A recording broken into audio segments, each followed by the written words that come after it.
What's up, everyone? Welcome to this day in Philly Sports History for May 12th, 2023. I'm your host, Jim Montgomery. And all I can say is that was a wasted opportunity. 95-86, Celtics beat the Sixers. Expected it to be a little bit more high scoring, but it makes sense in an elimination game that the Celtics would come out and play solid defense. Sixers battled back after being down 16. And honestly, it played out exactly the way I thought it was going to play.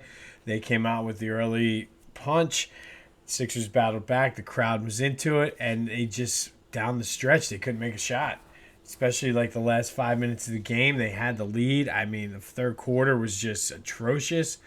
And I mean, it hurts. And I feel like Maxey played well. I feel Joe played well. They keyed on Joe.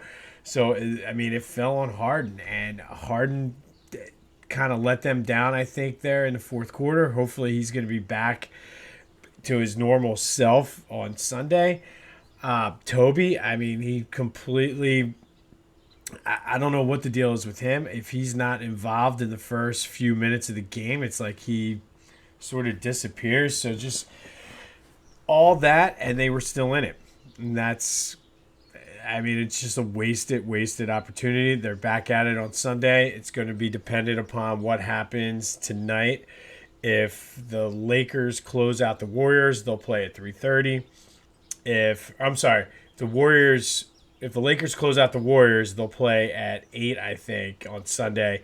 If the Warriors win, they'll play at 3:30, and then the Lakers Warriors will be their game 7 will be the late game. I'll have more on Game 7 and sort of the schedule tomorrow, and probably a little bit on Sunday as well. But off the top of my head, I think the Sixers are okay in Game 7s. I definitely think they've lost more than they've won. I know they played a lot of Game 7s against the Celtics. Not sure what the record is. I know they have one on the road in Boston. We'll see. Doc Rivers' record in Game 7 speaks for itself. The Sixers team, I know they've lost a couple of them, so I'll get more into the breakdown on that as it goes, but just wasted opportunity is all I can say. But Eagles' schedule came out. A lot of primetime games, 2 Monday nights, 2 Sunday nights. They have, obviously, their Thursday night. I'll have more on that later this weekend, early next week, with a new Back to the Future examining. We'll do our Eagles schedule pick. I know it's not it's definitely a tougher schedule, but at this point it's May. Lots of things change. Everybody talks so much about the Eagles' easy schedule last year, but when you look at the numbers, their schedule near the end and going into the playoffs wasn't so as easy. So I mean, we always take this with a grain of salt. It gives us a chance to talk about NFL moving forward. So we'll have more on that this weekend. As I mentioned yesterday, we have a partnership with PhillyGoat.com. Speaking of the Eagles, they have a ton of Eagles apparel and merchandise. Some really cool looking t-shirts I'm excited to get for this year. Celebrate the Eagles schedule. Go to PhillyGoat.com. Use the promo code Jim Montgomery to get 10% off your order. If you want to get some stuff for the Phillies season 2, they have some pretty nice Phillies shirts. There's one that it's the Fanatic. It's the Major League Baseball logo with the Fanatics face. I really like. I think I'm gonna pick one up. But go to PhillyGoat.com, promo code Jim Montgomery for 10% off of your order. All right, I want to touch base then too on some of the Flyers stuff. Keith Jones was officially announced as the president of hockey operations. Danny Briere got the interim tag dropped off. And I'm seeing a lot of folks upset saying, oh, it's the same old Flyers bringing guys in. I think everybody's fine with Briere. And I think we'll leave that on its own. As we mentioned on here before, he's gone to school. He worked as a scout, and he's just did it the right way. Worked himself up the ranks. Keith Jones obviously was on the broadcast team.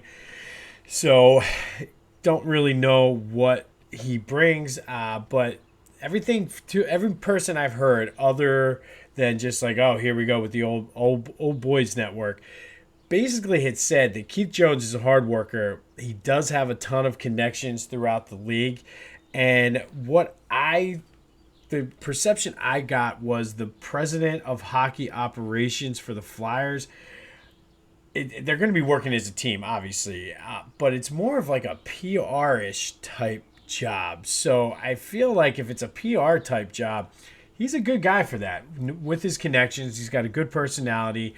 I don't necessarily think he's going to be the guy making a lot of the hockey decisions. That's going to be Danny Briere, which I think that's what he's been made for. I'm excited to see Briere get this job. I think if you take the fact that both of them played for the Flyers out of it, it might not be that bad. But I know the diehards are not happy about it. And admittedly, I'm not a hockey Flyers diehard. But from where I'm sitting, I don't necessarily hate this move. The Keith Jones move, but I really do, from the research I've done, like the Danny Briere. So we will take that. Phillies back in action tonight out in Colorado, starting a West Coast trip. Again, Rockies have been playing well. So have the Phillies, though. Anxious to see how they do. It's just not a big fan of the West Coast trips because of the time starting. I'm an old man and go to bed early, but hey, that's what happens. All right, today we're going to go back to 1910, and on this day, May 12th, 1910, Charles Albert Bender, also known as Chief, pitched a no-hitter for the Philadelphia Athletics. It was a 4-0 win over the Cleveland Naps. This is important because Bender was half Chippewa Native American. He was one of the first Native Americans to actually play in major leagues, and from what I was able to gather and see, he was the only one to pitch a no-hitter. In addition to the no-hitter, he's a 3-time World Series champ. In the 1911 World Series, he pitched 3 complete games. So think about that. 3 complete games in the World Series. He won 16 games in his career 8 times, 16 games or more 8 times. Had a career 2.46 ERA. Played in the majors 16 years with the A's, the Baltimore Terrapins, the Phillies, and then he came back late after he retired to play a season for the White Sox. Had 212 wins for a 63% win percentage back at a time when wins meant something as a pitcher. The fact that those guys were going complete games whether they were winning or losing. He's in the Philadelphia Baseball Wall of Fame, which I don't know if that's... I feel like that is the Phillies Wall of Fame. It's just they call it Philadelphia Baseball because he played for both teams. I'll have to look into that. I thought that was sort of strange. But he's also in the A's Hall of Fame as well as the Major League Baseball Hall of Fame. So on this date, back in 1910, Chief Bender pitched a no-hitter for the Philadelphia A's in a 4-0 win over the Cleveland Naps. All right, Sixers playoff spotlight. We're going to go back to 1988-89. This team was coached by Jim Lynam. They were 46-36, second in their division, 7th in the conference. That Central Division was just stacked back during this time. We had Cleveland was good, the Bulls, the Pistons. So even the Bucks were good. So Barkley had 25.8 points per game and 12.5 rebounds. Mo Cheeks averaged 7.8 assists per game.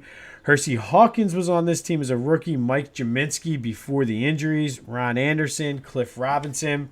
Barkley was all NBA first team. Also played in the All-Star game.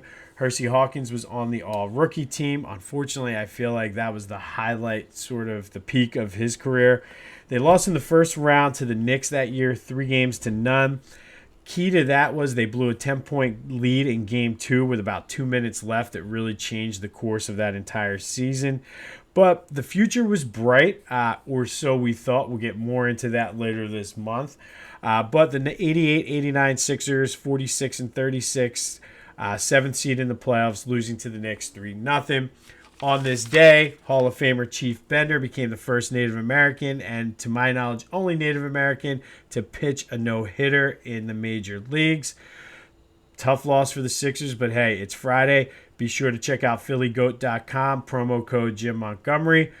Go. This is Go Have yourselves a Friday. This has been This Day in Philly Sports History. I'm still hurt about that loss. I'm Jim Montgomery. Go have yourselves a Friday. Until next time, I'll see you when I see you.